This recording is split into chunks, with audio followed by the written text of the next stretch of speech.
Welcome to Junkyard Theory, folks. Today's guest is none other than the Israeli filmmaker Yoav Paz, who has Hello. directed movies such as Jerusalem, The Golem, which happens to be one of my favorite horror movies outside of the US, and his upcoming, theoretically upcoming movie happens to be a refugee thriller, a wartime thriller called Plan A, which I am Planet. really excited to see.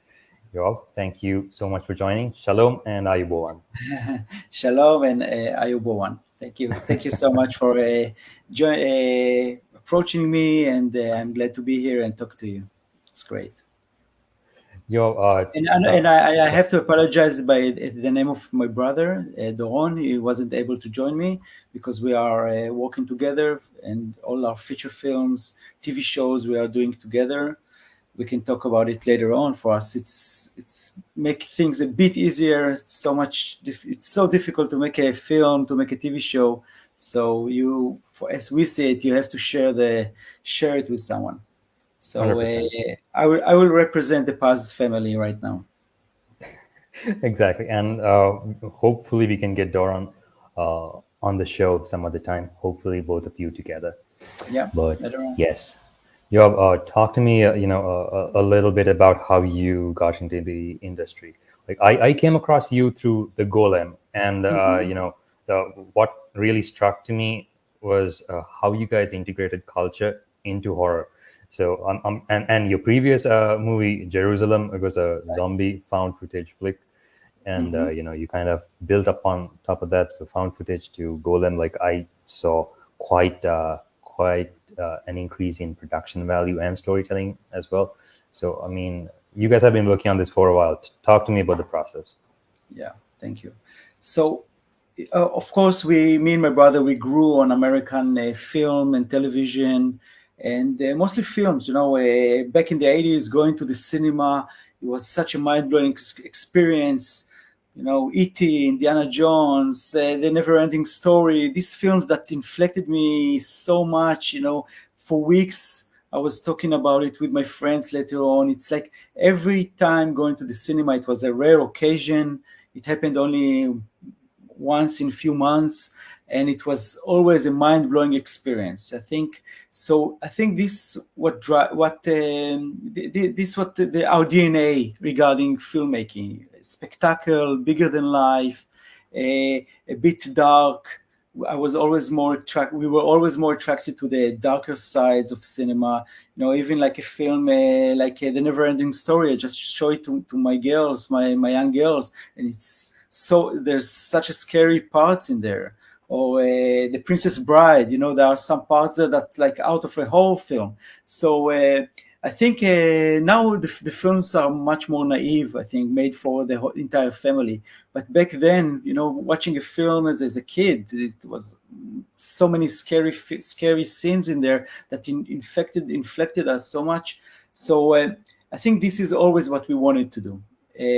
Even when I went to film school, Tel Aviv University, and all around you, everyone is talking about drama, and the teachers keep telling you, uh, uh, keep it small, take a small story out of your life, keep the drama. So everyone like small, small, small. This is what you keep here, grounded. Take it from your life. No one, like, if someone dare to come with an idea of a film that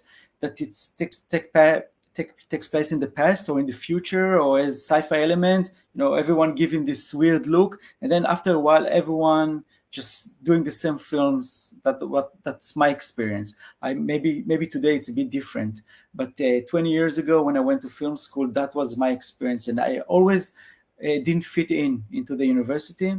Always wanted to do something else. So when we started doing films, and we did a first feature film, which is a dark drama. It's called Phobidia. It's about a guy who is agoraphobic. That was our first feature film. So it's a dark drama, and we tried to push the boundaries of this small apartment. But after that, we decided to do a horror film because that was of course, always our big love. And when you think about what kind of a horror film I can do, so you decide you want to do your own unique angle. not try to imitate something you see in the state. And of course, in Israel culture, it's not about college. So we cannot people go to the university but then go back home, because Israel is a very small place. You can drive from one side to another in a few hours. So it's like we don't have and we don't have a lot of forest. We don't have a lot like a cabin in the woods style. All kind of these films will always feel a bit fake. But what we do have is the old culture, is the history, and the sacred places, and mostly Jerusalem, of course. And every time me and my brother went to Jerusalem, it doesn't happen a lot. I'm not a big fan of the city. We live in Tel Aviv, and only 1 hour drive. Jerusalem is only 1 hour drive. But then when you get to Jerusalem, you feel like in a completely different country. The energy is completely different. Tel Aviv is much laid back. It's by the ocean. You keep seeing, especially at summertime, people going to the ocean, going back from the ocean, sitting in cafes, drinking beers. There's something very relaxed in Tel Aviv. And once you get to Jerusalem, you can feel the tension in the air. Everyone in a small place. You have Christians and Jews and Muslims and soldiers, and there's a reason why you keep seeing and hearing about Jerusalem in a not a positive way in the news, because it's like an explosive waiting to happen most of the times. So I like coming in Jerusalem, but I always feel like a tourist. But it always attracted us, and we said we have to do something in this city. But of course, shooting in this kind of place is first of all, it's a very expensive thing. You need to close streets, and that's almost impossible to do in Jerusalem. It's such a crowd, especially in the old city. You cannot close the holy places. You cannot close streets, and they are packed of people. So it was always, we didn't exactly know how to approach it. And then found footage emerged, and we're big fans of rec films from Spain, and of course Viches and other stuff. But again, we try to do something a bit different, or to find our own unique angle. And of course, found footage is great for indie filmmaking, because you can do it, you can shoot it low budget, and you can it's not only the camera you use, but it's mostly the technique, because you can run from the danger, and you can show only a few seconds from the danger, and then you can do the jerky camera trick. So that's also the problems, of course, of this genre. So when people started to talk about the Google Glass, the smart glass, we connected the dots and say, okay, that can be a unique angle to do an entire film as a POV, when you can see the hands of the protagonist and you can hear her voice, but also to use this technique of a Google Glass that we never say Google, a smart glass that keep shooting the whole time. And this is how we came to the concept of joining this amazing location that we always knew we want to shoot in, with this technique of found footage coming out from smart glass technique. And then we just went out and shot it, and it was a very, very low budget film. We shot it in 11 days of shooting, holding a DSLR camera, a Canon camera, and but what we did achieve is, because we shot in such a small crew and small camera and everything, is we made it to be our advantage as filmmakers. And then we just, we didn't need to close any street. We can just walk the street of Jerusalem, avoiding to see real faces of extras, but again, using everyone as extras in our scene without knowing it most of the time. And then we could go into the and to shoot inside the holy places, the Holy Sepulchre and the Wailing Wall, without getting special permissions and without closing it from the audience. So that was the big advantage. So people, when they see the film, they see it as a very big production value film, and the truth is just the opposite. It was a very, very small, low budget film. We made it from our own pocket, And lucky for us, it was a big success. It was for us, it was even like a mind-blowing experience, because we try to make it effective as possible. We try to make it to reach a large audience as possible, but the effect for us, it was really mind-blowing when Epic Pictures, the distribution camera company from the state, started pushing it around. And then when it was out and you see it on iTunes next to all the big Hollywood posters, that was like, we couldn't believe it's really happening, you know. And it did a big tour around the world, and it was sold to Netflix later on. So for us, it just opened our appetite and made us realize that you can, in a way, give a fight to Hollywood even from a small rented apartment in Tel Aviv. That was like the bottom line. You don't have to be located in LA, and you don't need the big budgets into make a big success. I love it. I love the whole approach. You know, you have limitations, and then you figure out how do you solve those problems. How do you work within the limitations that you have with the meager equipment that you have, all of that guerrilla stuff. So how, if at all, did you guys, like, how many days did you take to rehearse the project before you guys went out and shot it? Because there's probably only like a limited number of takes that you can do, right? I mean, even if you are going found footage style, before someone notices that you guys are shooting and then comes asking you, do you have permission, and blah blah blah. So did you guys rehearse? If so, yeah. No, go ahead. No, so I wanted to know, like, if you guys rehearse, how many days did you guys like take to do it, and if not, was it all improv? Well, actually, we shot it, as I said, in 11 days. First, it was 8 days of shooting, and then and we shot so much because, again, it's found footage, and we had this idea that it's going to be each scene will be in one shot. So it mostly took us, a lot of time to stage the scene and then to shoot it a couple of times and then moving on.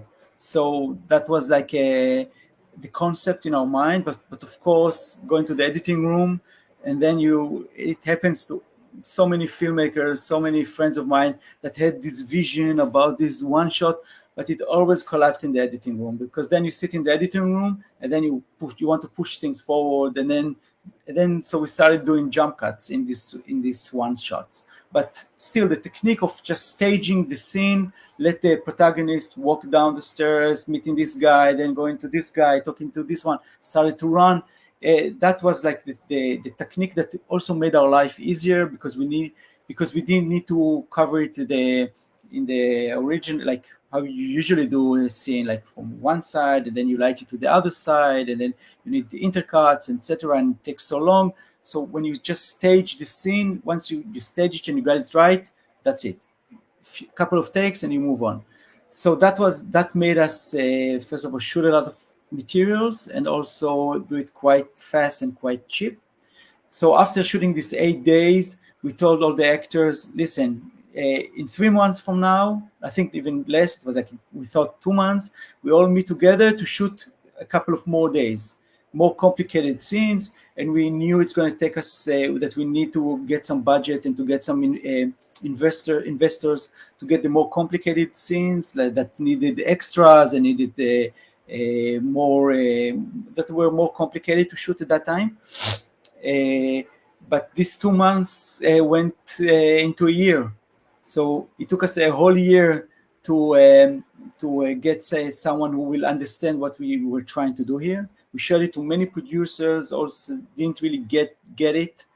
I think they were very sorry later on the road that they say no to this project, but we were lucky to find Shaked Berenson and Patrick Ewald from Epic Pictures in LA, and they loved it. And then they invested in the film, enough for us to have a couple of more shooting days a year later. sometimes a character like Omar, he has this kind of beard, and then later on a longer beard. I can see the changes after a year, but lucky for us, I think the audience is not realizing that there are scenes that took place a year later. But also for us, it was a big advantage because we started editing the film, so we knew exactly what we were missing, what we need. So having the chance to have 3 more additional shooting days after editing the film, for us it was great tool. So yeah, altogether it took a couple of years. The shooting part was the shortest part. A lot of time in the editing room, a lot of time in the VFX room. Again, it was a low budget, so when you don't have money, things takes much more time. You're asking for all your friends for favors, and it takes a while. But yeah, and after finishing Jerusalem and the world success, it made us our appetite is bigger, and then we made the Golem, etc. I want to go back a little bit to Yeah. when you guys were in film school. So you mentioned that, you know, whenever you come up with an idea that's kind of out of this world, set in the past or the future, that would kind of be looked down upon by film schools. And I Right. think not much has changed ever since, because it's pretty much the same for the most part. But Yeah. you know, not conforming to what they wanted you to do, and instead believing in yourselves and doing, you know, making the films that you wanted to see. How do you think that has kind of contributed to where you are at right now, as opposed to if you went back and, you know, did dramas, let's say, and then try to find your way, you know, Right. as filmmakers? Well, of course, the teachers they are in a way right, because the drama is the base of everything. I think if it's a good horror film, so it has a very strong drama base. I think the reason the Squid Games is now so successful is because it's so well written, and it has such a heart and a drama based on the drama, because we saw similar stuff that were more about body count and about the killings. So the drama is the base of everything. I think every successful horror films in the past years is first of all a really good drama. And so of course the drama is the base of everything. But again, here in Israel, I think they're starting to be a bit more open up to new genres, but not really, because most of the teachers and also the film critics and also the people in the film funds, because here in Israel we don't have a lot of private money. It's mostly about government money, at least to get things started. So the decision makers are still mostly into dramas, and if you come in with a project, let's say zombies, for example, they have no idea what you want from them, what are you looking for, what do you want. Like they just don't see it. You know, it's like my father. He's not into genre, and when I try to show him our stuff, and he's a filmmaker, he like it and everything, but he doesn't really sometimes get it to the end, you know. So, but I think things are changing as we speak. Everything is changing all the time, and of course, now Netflix and Amazon and Apple TV and all of the streamers changed the rules again. It started to change already, even before, but now in the recent years, even more than ever. And I think it's a good time for actually to be a filmmaker based outside of Hollywood. I think it's a very good time for filmmakers that has something original to say, or original approach, or even original locations, you know, original views. That's also a very strong thing, because like one of the reasons Jerusalem was successful, as people told us, is 90% of the horror films at that time were, you know, cabin in the woods, or a bunch of teenagers getting butchered, or like the locations were mostly, you know, old hangars or woods or lakes, and we were very original in our location. And our setting was, you know, in a holy city, a very ancient city that a lot of people heard about, and especially religious people. If I have to say something to young filmmakers, I think they heard it all around, finding the original tone and things like that, but also think about the trailer, think about the poster, think about how your film is going to pop out from the others, because so many content is being made these days. When we made our first feature film for Phobidia, it was we were like one of the first projects in Israel shot on video, before on HD cameras. Just the first HD cameras entered, and then things like when we wanted to screen it, and then the film, lucky for us, were accepted to Toronto Film Festival and to the Berlin Film Festival, and then there were no digital screening yet. So the Israeli Film Fund gave us money to make the digital file that we had at that time into a film print. That was the only way to screen your film, and that was such an expensive process. It was like $60,000 just to transfer your video into film, and then a few years later, and it's gone. So now everyone with a DSLR camera can make a feature film like we did in Jerusalem. So the result is that there is so much content going around. It got so much harder to get accepted into film festivals and to find the distributor, and a sales agent. So the way to approach to understand that is of course to make a good film. But before making a good film, which is maybe the most important thing, you need to also think about how you're going to present your film, how the trailer is going to look, how the poster is going to look, what's going to make it pop out from all the others. So, both of us are filmmakers outside the state. I think these days it's in a way, it's a big advantage, and you can use your local surrounding settings and the mythology and to use it to make your film original. Definitely, because as I was telling you before, reason I'm missing the first few sentences after you unmute yourself. Can you hear me now? Yeah. You hear me now? Okay, cool. As I was telling you before, how I came across your name was through the poster for Golem. Like, I saw the poster amongst all the other the horror films that I was doing a little bit of research on, and it struck me as something that was like, okay, the guys actually put thought into this. This looks interesting. There seems to be some depth in it, and then I decided to like pick it out and watch it. And that's how much like the poster, how powerful the poster can be. The poster might inspire you to go check the trailer out, which in turn pushes you to watch the movie, which it did. So it's a really important point that you kind of brought across. So not only when you are making a movie, just think about the movie, but also how you kind of present it. Exactly, having an original setting, because maybe the Golem could be an amazing film, but if it was like, again, with no names in it, no A-listers actors, and the settings was like just apartments or woods, so it wouldn't pop out. But it, again, you would have already seen that, yeah.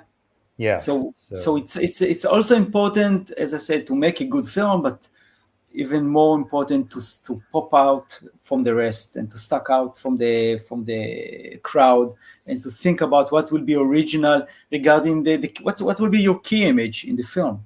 If it's like a guy in the woods holding a knife, so it's not original. But if it's like a shtetl, a Jewish small Jewish town 200 years ago in Europe, and to see that's something that you don't see much, and especially not in horror films. So it gave us, our project, a big advantage.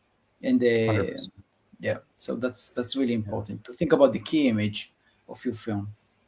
And talk to me a bit about working together with your brother, Doran. So you are a duo, you write together, you direct films together. So how has that particular dynamic helped out? Not just being two filmmakers, who have stuck together for quite a while, but the fact, like, you're related by blood. This is your brother. You're making films with him. So Right.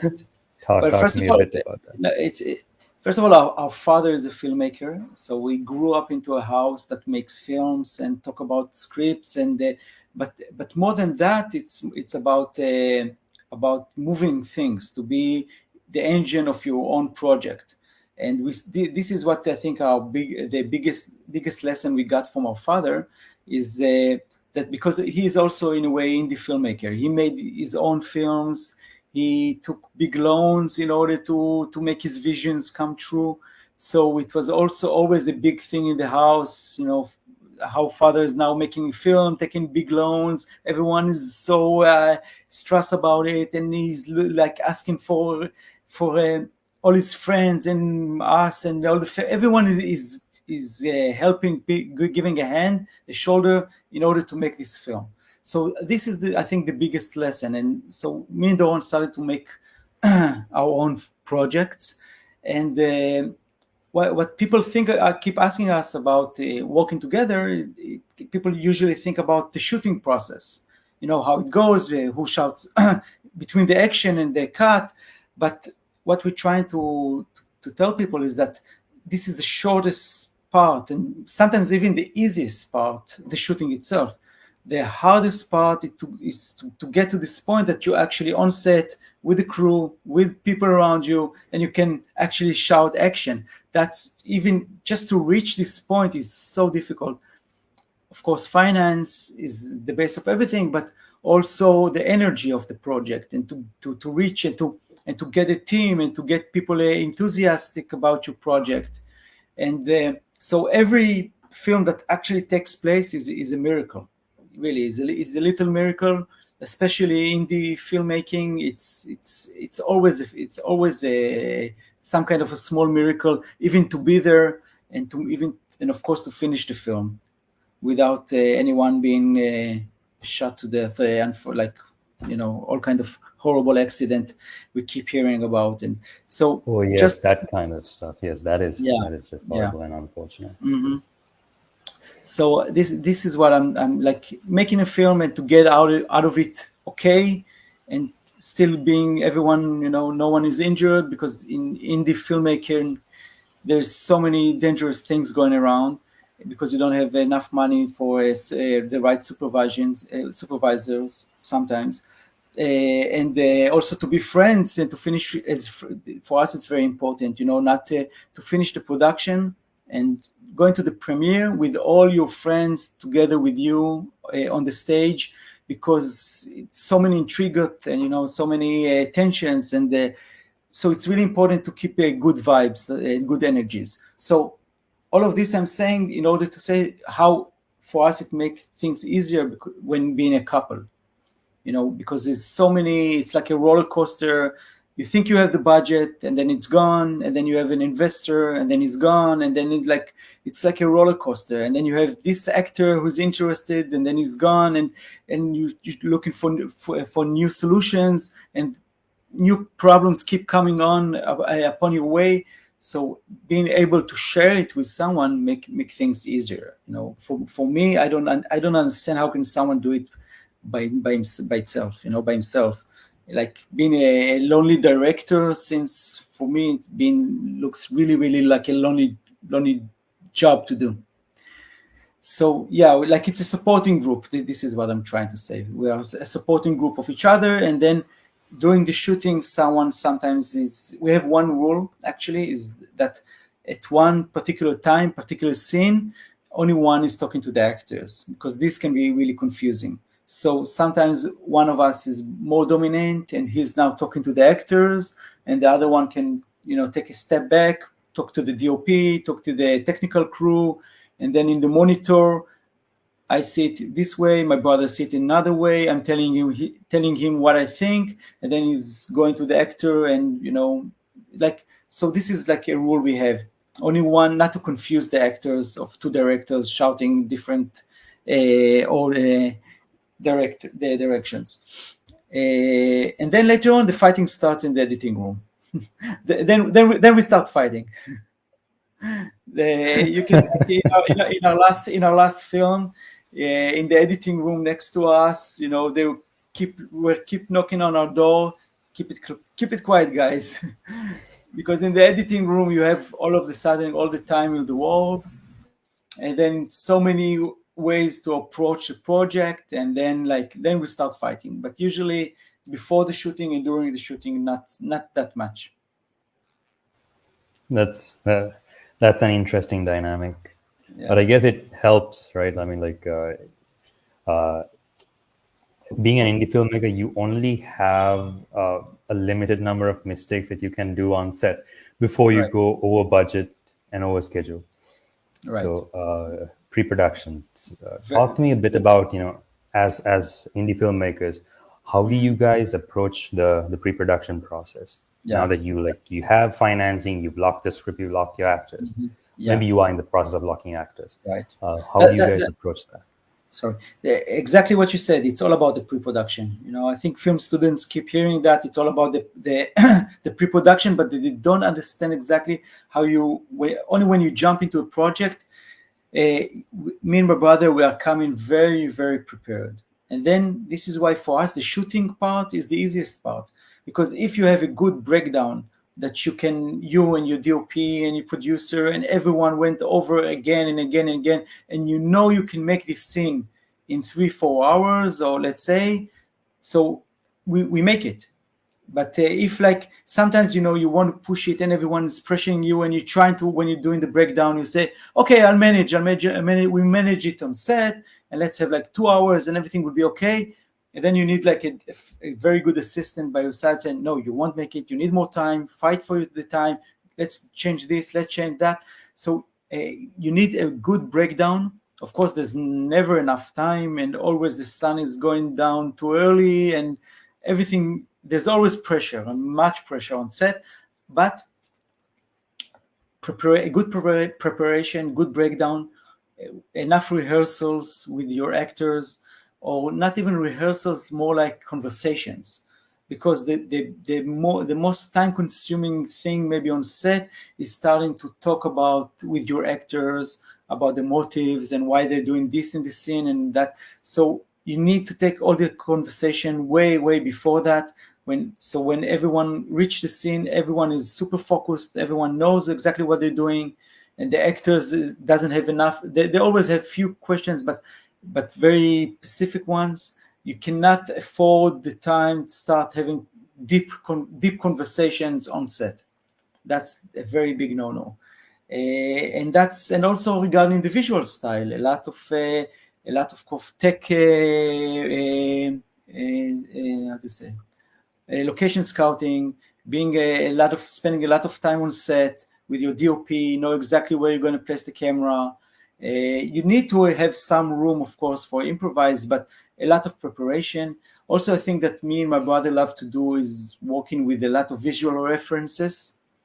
We're not that into big fans of storyboard, actually, because storyboard is a good tool maybe for an action scene, and you want to cut it at home and to understand exactly what you want and to show your team. But for regular scenes, we love working with visual references from other scenes. And then because everyone knows exactly what you're talking about, which kind of props, what kind of color you want, and so many amazing films were made around the world. You don't really need to invent something new. If you can, it's amazing. But Sorry, most of the are you time, talking about, sorry to interject, are you talking about creating some sort of a mood board or like a lookbook for a project when you talk about visual? Yeah. Exactly, a lookbook and a mood board, but not just in general. Me and my brother, we love to work specific into scene. Like we're making this, first of all, we have this PowerPoint document, shared document, that, and every time we see a good reference, we just throw it in. And then it's a very strong tool on set, because even before that, in the pre-production, you can show your art team what you're meaning for, like what you had in mind regarding the wallpaper or the props or what kind of knife. You don't need to describe it in air. You have it already here with your lookbook. So have it so we have a. It's a very good to have a longest pass, not long, but a lot of stuff in your lookbook, and also going into specific. like each scene, what kind of rope, what kind of knife, because if you do not do that, and then you wait for just a few days before the shooting, and then he brings the gun or brings the knife, the props guy, and it's completely what you did, you off way what you had in mind, and then it's a lot of pressure to achieve the right stuff in just 2 days before the shooting. Or so it's really good to have everyone synchronized on the lookbook.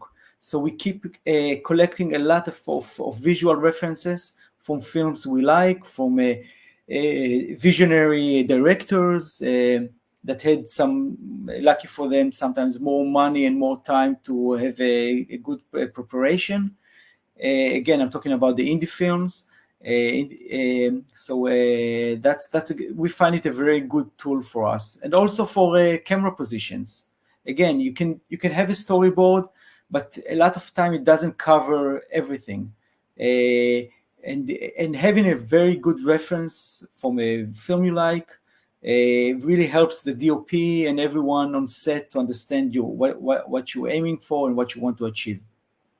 So yeah, I recommend that. I recommend this. I find it a very useful tool, just to throw it into your document. Each scene it has its own page, and just to throw in compositions, colors, props, dressing, everything you had in mind that connects to the scene.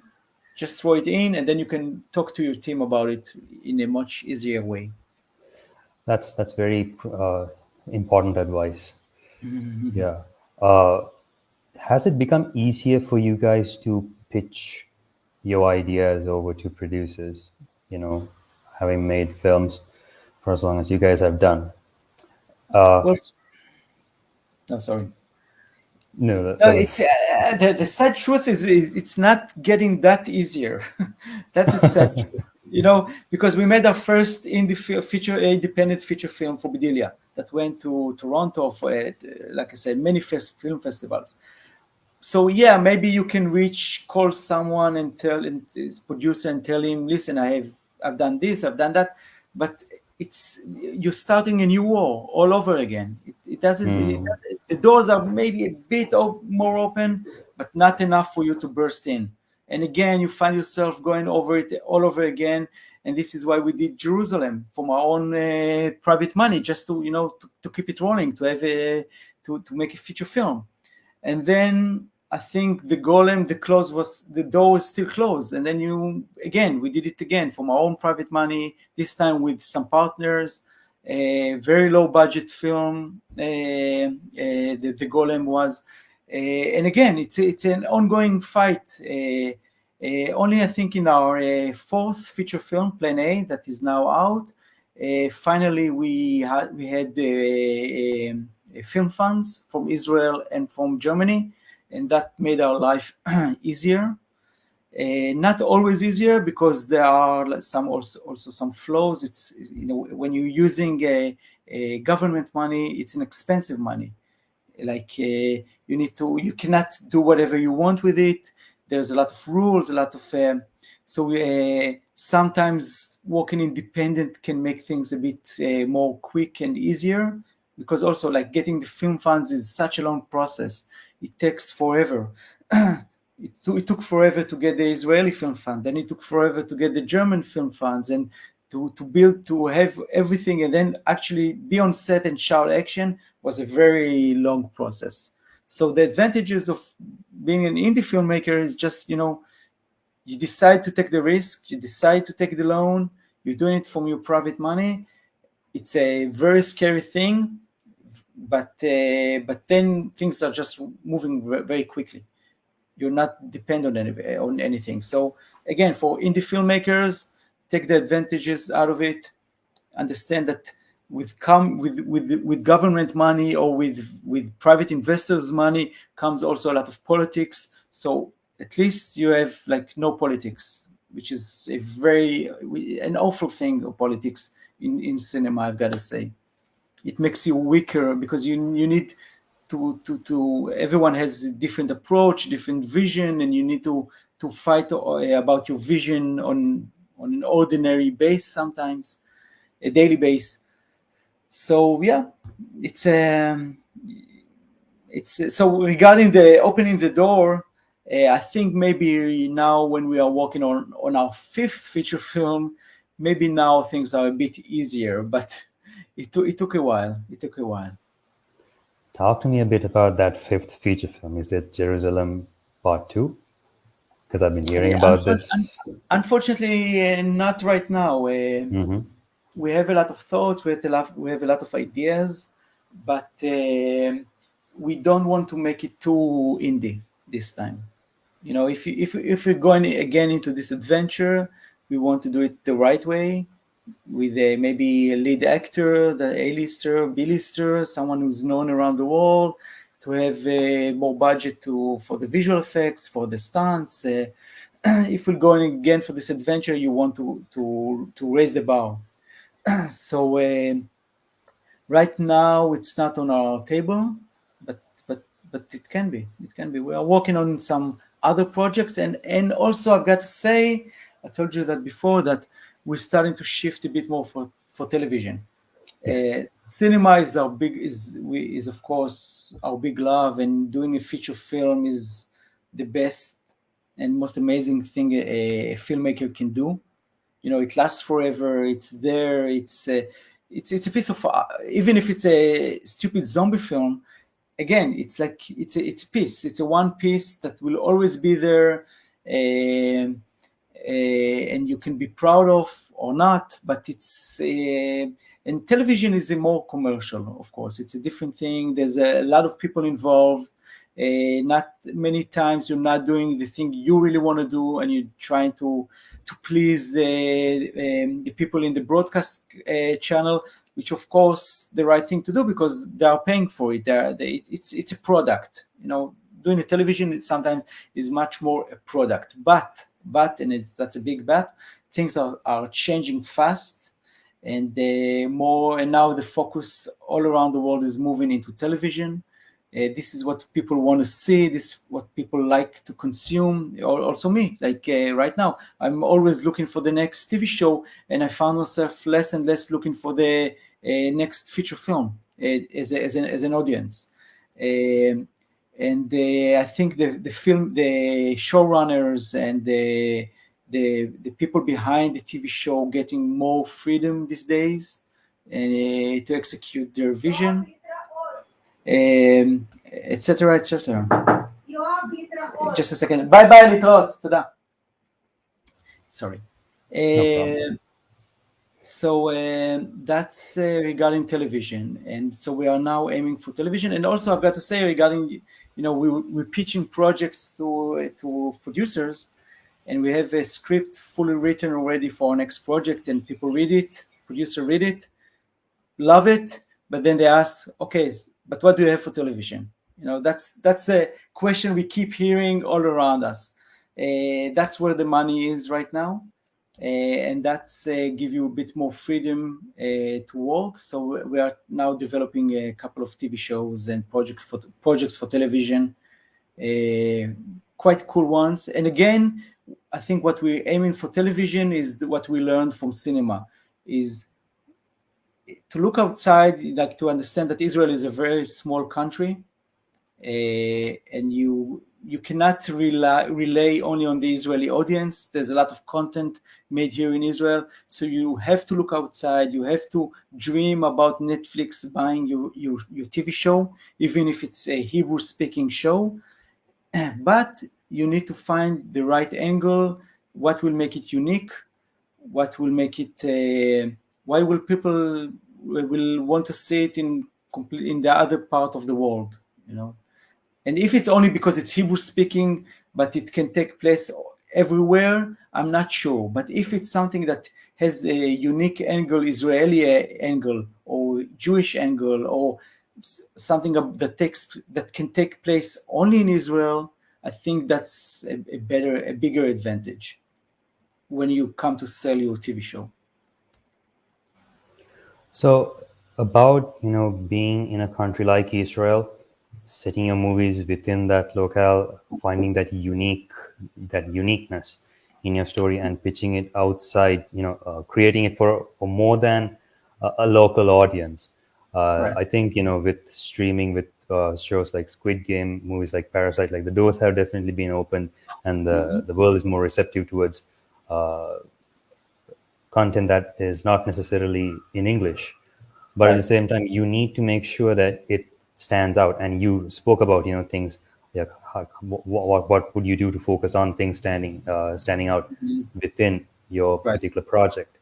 But at the same time, kind of talk to me a bit about like how much power does the whole marketing and the distribution side of things come into play when it comes to your show or your film being put out there? Because again, there's a shitload of content, and Right. just a good poster might not be enough sometimes. A I good trailer understand. just might not be enough. I So agree. talk to me about the power of marketing, distribution, finding the right distributor, all of that. Well, there's no doubt about it. You need to have a good content. If it's like you have amazing poster, amazing trailer, but the film is not good enough, so yeah, you're in a problem. You're in a better stage, but still you're in a problem. So making a good content, original content, is of course the most important thing. It has to be something, and sometimes you can't even put your finger on it. Like sometimes it's, I think the audience is so advanced right now. We all saw so many TV shows and so many films. We know very quickly where the show is going. If I want to be invested in and going on to the next episode, or after watching sometimes even a short film, time is ticking. Someone should send me, like, I came across a short film, half an hour. That's a lot of time from your timetable right now, to even just a half an hour to watch a film right now. So if after 5 minutes I feel, I don't feel the magic, again, it's hard to put your finger on it. It's not about being bored, because it's okay. Sometimes content has it takes a time, and it's not even about the genre. I think it's about some secret ingredient that you can tell that there is a truth in this project, that people can connect to this character. People can understand that there's a vision behind it. And I think you can see it in all the successful shows. And sometimes you see, on the other hand, you see big productions, huge productions coming out from LA, and after 5 minutes, you don't want to watch it anymore, because you know that something is not working there. Even the best screenwriters work on it, and the CG is amazing, and it's the secret ingredient, and that you can sometimes find in international foreign language speaking show, that it has a heart, it has something original, it has something a bit different. So making a good content, the original content, of course, goes without saying, but finding your own unique voice, what makes you special, what makes the scenery, what makes your country, if you're shooting in your own hometown, what makes it special, not in your eyes, but from like a tourist eyes. And I think these days it's an amazing time for filmmakers around the outside of LA. Filmmakers, I think, also in Hollywood, they are looking for original voices, original content. So it's a good time to be different. Always. And speaking about your future plans with Right. television, adapting a storyline for a television series, it's you have a longer format rather than the 2 hours that you traditionally Right. have in cinema. So Right. maintaining an audience's interest over Right. multiple episodes, probably Right. ending one episode on a cliffhanger, starting the next one, not necessarily where you left the previous episode. You have all of these techniques. Uh, Right. do you guys have any, I don't know, any tips and tricks from your handbooks that you could perhaps share? It's a good question. It's not easy. Now we're writing a TV show, and we are struggling in the. Now we're around episode 5, 6 out of 8, and it's. I got to tell you, it's not easy. We're sweating. So there's no magic rule. But maybe some advice I can tell people is, sometimes filmmakers or TV, especially in television, going too soon maybe to the board, with a sticky note. Okay, I want in episode 2 this will happen, in episode 4 this will happen, in episode 8 this will happen. Trying to build the show on the wall, and a lot of times it's a big mistake in my eyes, because when at this time when you try, you cannot. It's not a mathematic. It's not mathematics. It's not chemistry. It's art, and I think you need to approach even 8-episode, 10-episode TV shows as an audience. Like, what would you want to see right now? And you need to listen, like to enjoy it. Like, this is the TV show we are writing right now. The first episode went very quickly. There was a quarantine here. We were not supposed to go out of the house. That was an amazing gift, just to stay home and write.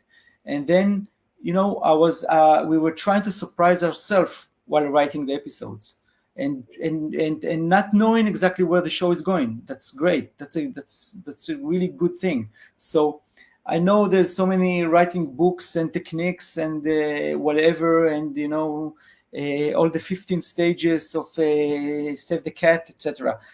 These are great rules, and you will need them. But as start, and especially for starting a project, finding the heart of it, I recommend just surprise yourself. Be like, see yourself as a viewer sitting on the sofa watching a show. Okay, what I want to see now? What I want this character to happen to? What, like, try to surprise yourself. Try to go with the characters and not like with foreign, because people have in mind, because they wrote on the wall that on episode 3 this needs to happen, and that can be like a big mistake, because then you push your character to do something that is not right for the character. So if I have one advice about it, is forget the rules sometimes and try to enjoy the ride as a viewer, and to be with the character and just to walk through it. And yes, after a while you need to stop and try to understand, okay, so what's my character's arc? Where is the midpoint? And yeah, you need those rules that are important. Don't forget the rules, but not always feel them like a heavy burden on your shoulders regarding TV shows. Yeah, because more often than not, there's a possibility that you might write yourself into a corner and not be able to get yourself out of it. Exactly. Or you find yourself writing artificial moves for your character, just because you want the character to get there. But most of the times it's not right. If you wrote it a few months before on the wall and you're trying to get there, it doesn't say that was the right thing for her to do. It's not the natural process, right? Yeah, exactly. Yeah. Exactly. So as a filmmaker, it's also about sticking to a plan, but at some point being like, right, the plan has to change, or you gotta like throw it out of the window and then kind of go with the flow. Right. Exactly. Yeah. Exactly that. Yeah. So and also we need to remind ourselves that we are not doctors. We're not saving lives here. It's a matter of death only to our characters, and not outside. So we don't need to be too miserable while writing and while doing this filmmaking long process. We need to try to enjoy it, and we need to remember that it's only a film. Sometimes we read reviews on our films, bad reviews, and that sometimes you agree with them, but again you're telling each other, is yourself, okay, come on, it's only a film. It's not politics. I'm not leading people behind me. I'm not I don't have any responsibilities on my shoulders. It's only film. Okay, so it's a bad film. Okay, it's a bad film. So I wasted some of your time. Sorry for that. But people write articles and so many words about films. Okay, it's only a film. Let's remember that. Possibly took them way longer than the film's runtime to write some of those reviews. So. Exactly. That's a different subject. Film critics, don't get me started. Yeah. But since we were on the topic, dealing with that negative feedback as a filmmaker, as an indie filmmaker, when you invested so much of your time, money, and Right. a couple of years into the project, like you've been intimate with these characters, and then this backlash comes out of nowhere from people you don't even know. Talk to me about how you found ways to toughen your skin up and take that I haven't. beating. I Oh, haven't. not yet. I haven't. If you have any tips for me, I would love to get them. Listen, it's never easy. Even like filmmakers who say, "No, I've done so many films now. I don't mind what people say about my film." That's complete. That's a lie. That's a big lie. Because this is our profession. We are doing films for the audience. You want the audience to see it. You want the audience to watch it, and you want the audience to react in a positive way for it. So yeah, like when you're coming across bad critics, and that's happened a lot because people are very easy on the keyboard, and I think a lot of people are getting seeing each other themselves much more cooler and more, especially film critics, when they're going harsh on the film. So yeah, it's this thing, I've got to say, it doesn't come much easier, maybe a bit. I can tell you, like when our first film was out, then we were really exposed, and in all kind of bad reviews on our film, we started writing our own talkbacks, like I just saw the film yesterday, it's an amazing film. So that was something you do when your first film is out, and after a while you understand that you can never win this war, and you just need to let go. Gotcha. So before we kind of wrap up, I want to talk a little bit about submitting your films to festivals. How has this, in a way, helped you guys get more exposure, distribution, and at the same time, if there are any negative attachments that come with it? First of all, these days all the rules have changed with the corona. It's really difficult. I've got to tell you, honestly say that regarding Plan A, our new film, it's English speaking because we want it to be international as possible. But the plot takes place in Germany, 1945. So there's advantage for the language for us because we have a lot of sales, but regarding festivals, it damaged the film because it's a foreign language, and film festivals are looking for more original stuff and more. So I know that if our film was Hebrew and Germany speaking, like it was supposed to be, regarding history facts, so most chances we were accepted to bigger film festivals. So that's a price we paid in order to get a larger distribution. So that's like from our perspective, but these days it's very, very difficult to get accepted to a film festival. Like I said, so much content is being made all around. What I suggest is to stick out from the crowd with a poster. These things you need to put a lot of effort on, like to take the best designer that you can find, that you can make you a very original poster, or not. It doesn't have to be a poster. It can be a key image. To think about what will be the key image that you're going to send out from your film, and of course the trailer, because most people will make their mind out of a trailer, a poster, and only then, okay, I find it interesting. Let's push forward. Let's see what happens. And also, it will be very helpful to find a distribution company before sending it to a sales agent. Before sending it out to film festivals, because if you have a sales agent, it's a completely different ball game. You're not going to the bottom of the pile with thousands and thousands of DVDs, or actually links these days. But if you have a sales agent who has long terms of relationship with the directors of the film festivals, and then he calls him and say, listen, I have a really cool new film, so the head of the festival will watch the film. So if you can try to get a sales agent, but again, to get a sales agent, you need to make him first watch your screener.